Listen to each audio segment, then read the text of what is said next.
प्रिय विद्यार्थीगण नमस्कार।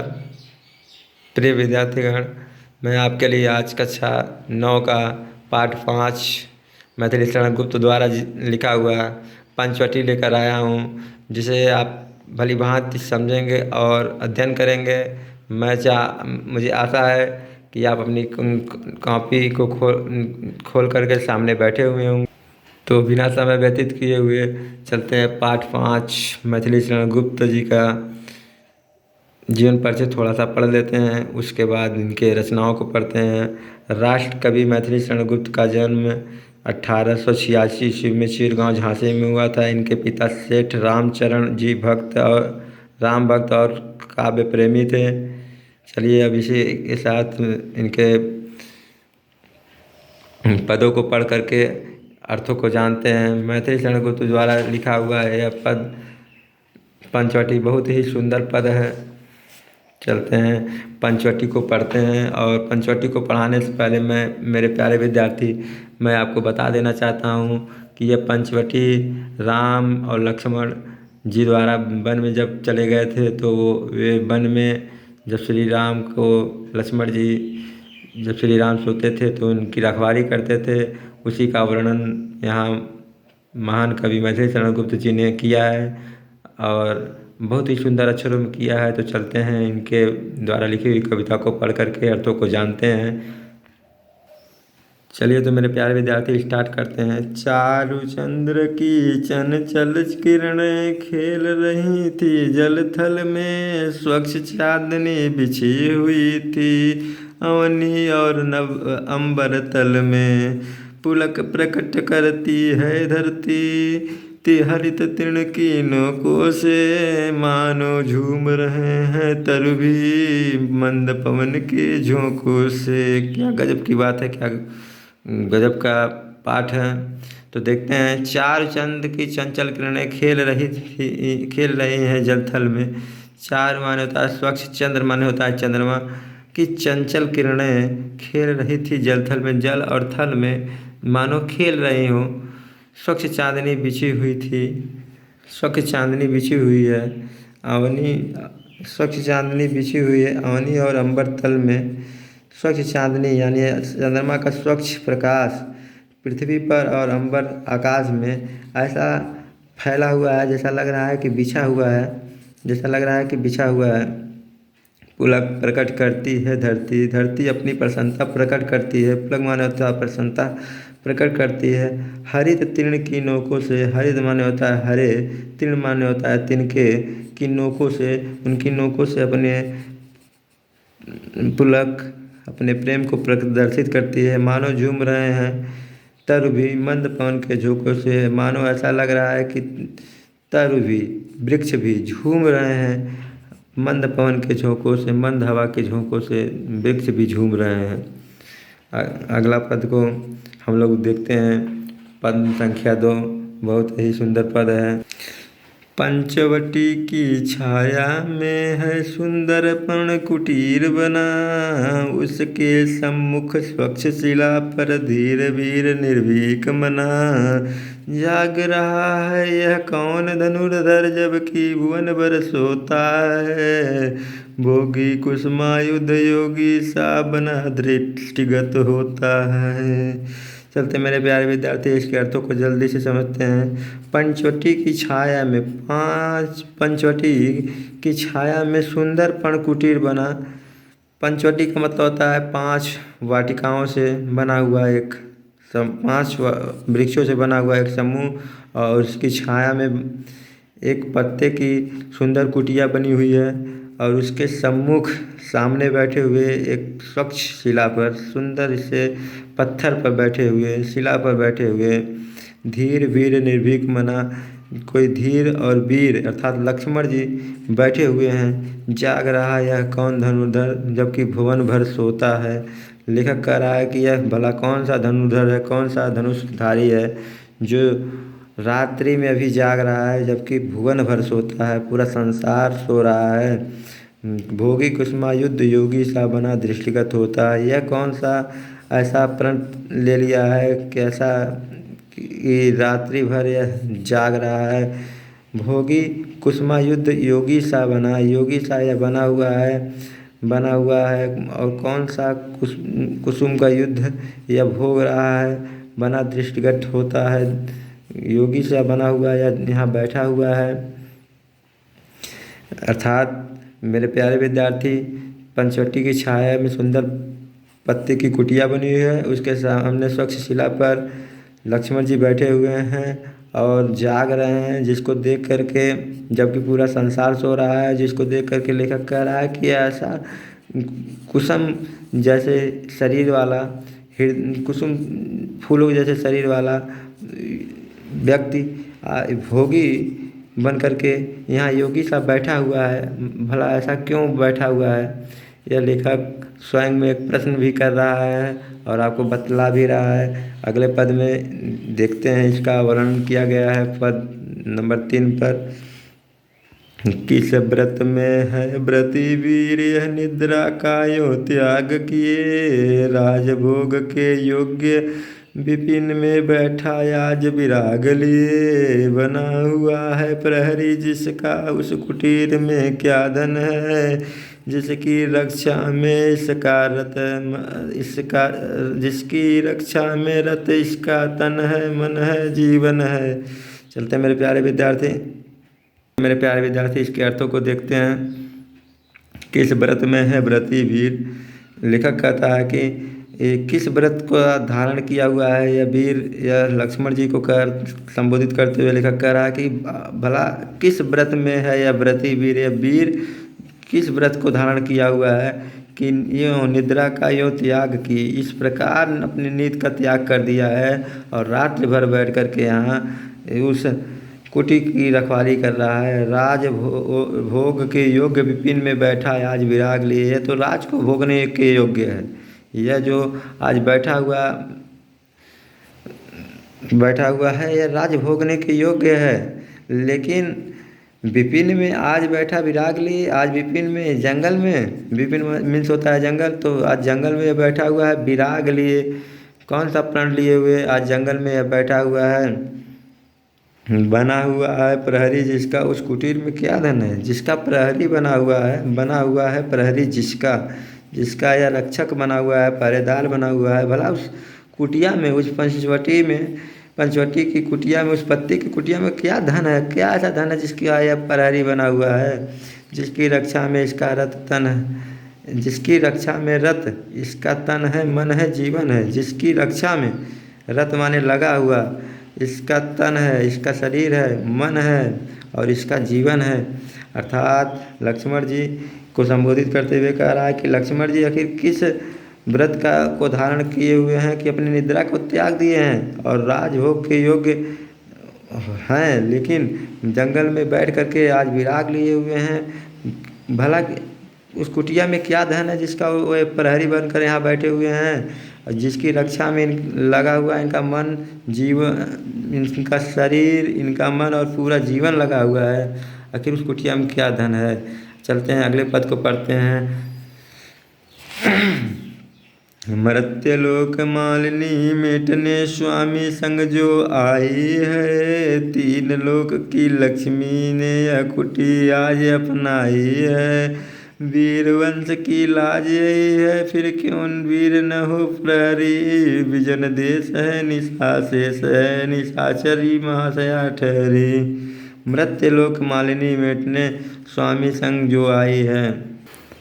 मृत्यलोक की मालिनी मेटने, मृत्यलोक होता है मृत्युलोक, मालिन्य मेटने अर्थात दोषों को मिटाने के लिए। मालिन्य माने होता है दोष, मेटने माने होता है मिटाने के लिए। स्वामी संग अर्थात अपने पति के संग जो आई है, अर्थात सीता जी जो हैं वह तीनों लोगों के दोष को दूर करने के लिए अपने पति के संग, वह मृत्यलोक के मालिन्य माने होता है दोष, मिटने माने मिटाने के लिए अपने स्वामी के संग यहाँ आई हुई हैं। 3 लोक की लक्ष्मी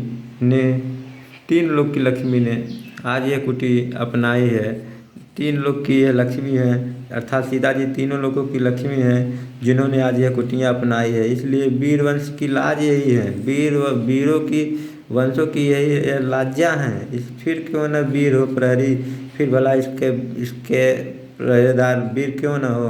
लक्ष्मण जैसा वीर क्यों न हो। बिजन देश है निशा शेष है, निशाचरी माया ठहरी। बिजन माने होता है जहाँ कोई जन न हो, उसे कहते हैं बिजन। ऐसा देश है जहाँ कोई लोग नहीं, अर्थात यह जंगल है। और रात्रि अभी शेष है, निशा शेष है, और निशाचरी माया ठहरी। इस प्रकार रात्रि रूपी माया ठहर गई है। और रात्रि में जाग करके श्री लक्ष्मण जी इस कुटिया की रखवाली कर रहे हैं। इसी प्रकार यह पद समाप्त हुआ। अगले पद की ओर चलते हैं, पद नंबर 5 को देखते हैं। क्या क्या ही स्वच्छ चांदनी है, क्या ही निस्तब्ध निशा है। छंद समुद्र गंध वह मनिरा आनंद, कौन दिशा बंद नहीं अब भी चलते हैं। नियत नटी के कार्यकलाप पर कितने एकांत भाव से, कितने शांत और चुपचाप। क्या यही स्वच्छ चांदनी है? क्या लेखक मैथिली शरण गुप्त जी कह रहे हैं क्या यही स्वच्छ चांदनी है? क्या ही निस्तब्ध निशा, क्या यह रात्रि जो है बिना कोई आवाज़ किए हुए यही रात्रि है, यानी सन्नाटा भरी रात्रि है। स्वच्छ समुद्र का मतलब स्वच्छ समुद्र, गंध वह मंद निरानंद, कौन दिशा है। स्वच्छ समुद्र का मतलब स्वच्छ सुगंधित वायु, स्वच्छ समुद्र गंध, स्वच्छ सुगंधित वायु मंद मंद बह रही है। निरानंद कौन दिशा है, ऐसा कौन सा दिशा है जिसे आनंद इसका नहीं मिल रहा है। ऐसा कोई दिशा, अर्थात इसका ऐसा कोई दिशा नहीं है जो स्वच्छ सुगंधित हवा के बहने पर आनंद न ले रहा हो। बंद नहीं है अब भी चलते हैं नियत नटी के कार्यकलाप, अभी बंद नहीं है, अभी चल रहे हैं नियत नटी के। नियत मतलब होता है कि रात्रि रूपी नर्तकी के क्रियाकलाप अभी चल रहे हैं, बंद नहीं है। रात्रि एक एक प्रहर बीत रही है, पर कितने एकांत भाव से, कितने शांत और चुपचाप, पर कितने एकांत भाव से और कितने शांत भाव से और कितनी चुपचाप बीत रही है। चलते हैं मेरे प्यारे विद्यार्थी तीसरे पद की ओर। है बिखेर देती वसुंधरा है बिखेर देती वसुंधरा मोती सबके सोने पर। रवि बिटोर लेता उसको सदा सवेरा होने पर, और विराम दायनी अपनी संध्या को दे जाता है। शून्य श्याम तनु जिससे उसका नया रूप झलकाता है बिखेर देती वसुंधरा मोती।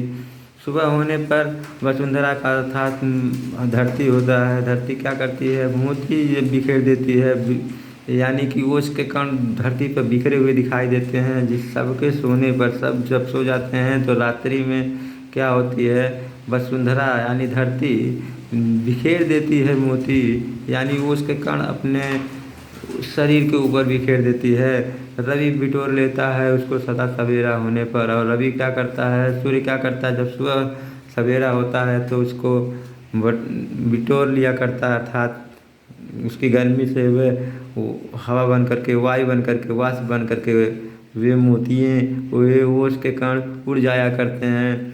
और विरामदायनी अपनी संध्या को दे जाता है, और रात अपनी विरामदायनी अपनी संध्या रूपी पत्नी को वह दे करके चला जाता है।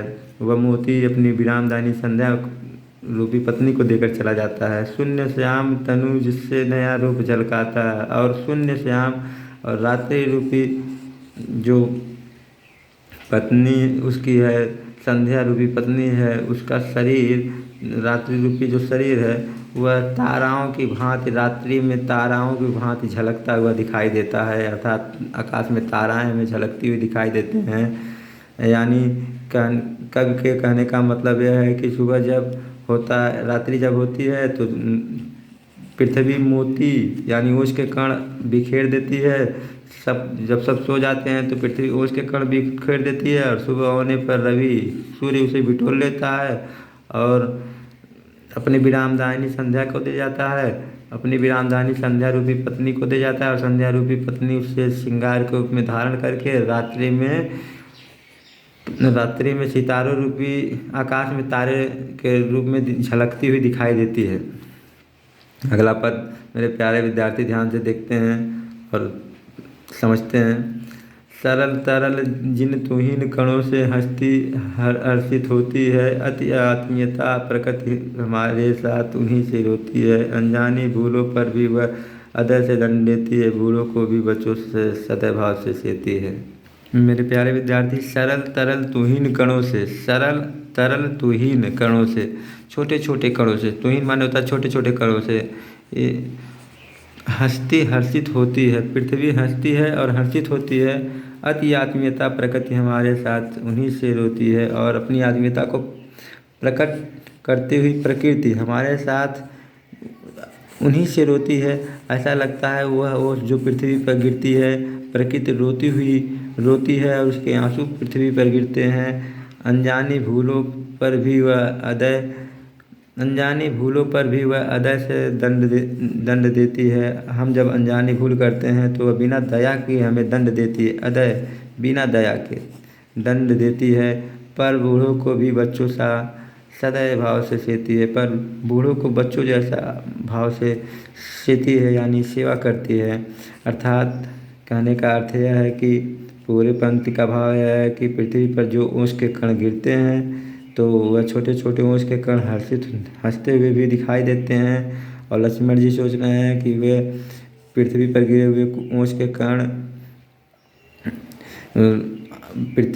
प्रकृति रोती है तो उसके आंसू गिरते हैं। और अनजानी भूलों पर वह हमें बिना दया के दंड देती है और बूढ़ों को बच्चों जैसा सेती है, भाव से सेवा करती है। अगले पद को हम देखते हैं, बहुत ही सुंदर पद है बेटा। 8वां पद, 13 वर्ष व्यतीत हो चुके हैं पर मानो कल की बात है। वन को आते देख हमें जब आर्त अचेत हुए थे तात, अब तक वह समय निकट ही है जब अवध पूरी होगी वन की, किंतु प्राप्ति होगी इस जन को इससे बढ़कर किस धन की। 13 वर्ष व्यतीत हो चुके हैं वन में रहते रहते, 13 वर्ष व्यतीत हो चुके हैं लक्ष्मण जी के। लग रहा है उनको जैसे मानो कल की बात है, अभी कल आए हुए हैं। वन को आते देख हमें आर्त अचेत हुए थे तात। लक्ष्मण जी का अपने मन में सोच रहे हैं कि जब हम वन आ रहे थे तो हमें वन आते हुए देख करके हमारे पिताजी मूर्छित हो गए थे। लेकिन अब वह समय निकट है जब हम अवधपुरी होगी वन से घर जाएंगे, इसलिए किंतु प्राप्त होगी इस जन को इससे बढ़कर किस धन की, जो मैंने यह सेवा की है अपने बड़े भाई अपनी भाभी की अर्थात राम और सीता जी की, इससे बढ़ के इस किसी धन की मुझे वहाँ जाने पर कोई प्राप्ति नहीं होगी। यही मेरे लिए सबसे बड़ा धन है। अगला 9वां पद को हम लोग देखते हैं मेरे प्यारे विद्यार्थी। और आर्य को राजभार प्रचार ही धारेंगे, और आर्य को राज्यभार तो वे प्रजार्थ ही धारेंगे। व्यस्त रहेंगे हम सबको मानो विवश विसारेंगे। कर विचार लोकोपकार का हमें इससे होगा शोक, पर अपना हित आप क्या नहीं कर सकता है नरलोक। और आर्य को, देखो प्रश्नवाचक चिन्ह लगा है तो प्रश्न करते हुए यहाँ लक्ष्मण जी कहते हैं कि और आर्य को और हमारे भाई श्री राम जी को राज्यभार तो वे प्रचार्थ ही धारेंगे। राज्य का भार वे प्रजा के भलाई के कारण ही धारण करेंगे। व्यस्त रहेंगे हम सबको मानो विवश होकर के भुला देंगे। विचार कर लोकोपकार के उपकार का विचार करके हमें इसका शोक न होगा, पर अपना हित क्या नहीं कर सकता है यह नरलोक पर क्या अपना हित नरलोक स्वयं नहीं कर सकता है। ऐसा लक्ष्मण जी इसलिए कह रहे हैं कि लक्ष्मण जी अपने भाई की सेवा और भी करना चाहते हैं और उनके साथ और दिन रहना चाहते हैं। और वो चाहते हैं कि मेरे भाई मुझे कभी बिसारे नहीं, कभी भुलाए नहीं, के साथ में हमेशा रहूं। लेकिन क्या करें, वे जान रहे हैं कि श्री रामचंद्र जी वहाँ जब पहुँचेंगे तो वे राज्य भार को धारण करेंगे और प्रजा के हित के लिए ही कार्य करेंगे। और मानो हम सबको प्रजा के हित के लिए लोकोपकार के लिए भुला देंगे, विसार देंगे। इसी के साथ यह पद आपका समाप्त हुआ। और यह पंचवटी से लिया गया हुआ पाठ, पंचवटी से लिया गया यह पद था जो उसकी समाप्त हुआ। मेरे प्यारे विद्यार्थी, आशा करते हैं कि आपको समझ में आया होगा और आपने इसका नोट बनाया होगा और इसे आप नोट बना करके तैयार करते रहिए, क्योंकि परीक्षाओं के दृष्टि से यह बहुत ही उपयोगी है। इसी के साथ मैं अगले वीडियो के लिए इस विराम लेता हूँ। धन्यवाद। जय हिंद।